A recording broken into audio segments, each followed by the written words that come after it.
Kako.hr ne podržava piratsko skidanje filmova.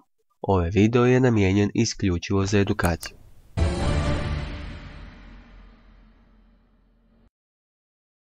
Svi koji su skidali filmove vidjeli su kratice koje se nalaze pored naziva filma. Danas ćemo objasniti što najčešće kratice znače i koja verzija filma ima najbolju kvalitetu. Kam je verzija filma snimljena u kinu sa kamerom? Kvaliteta može varirati od jako loše do pristojne, ovisno o kameri i da li je stavljena na stalak.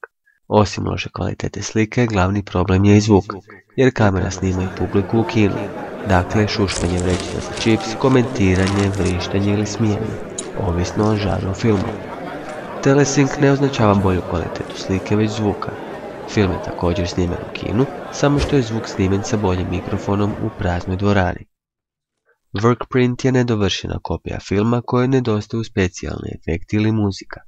Može sadržavati scene koje neće biti prikazane u završnoj verziji filma.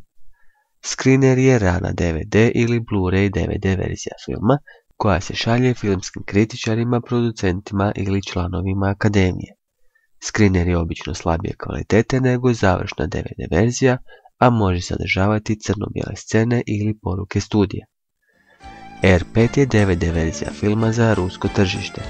R5 je sinkroniziran na ruski, a Reaperi maknu ruski audio i stave engleski. Nažalost, ponekad je jedini izvor audija cam verzija, tako da R5 ima dobru kvalitetu slike, a lošu zvuka. DVD RIP i Blu-ray RIP imaju najbolju kvalitetu slike i zvuka, s tim da je naravno Blu-ray RIP bolje kvalitete od DVD RIP-a. Da još jednom ponovim, Cam, Telesync i Workprint imaju lošu kvalitetu, Screener i R5 dobru kvalitetu, a najbolju DVD i Blu-ray RIP-a.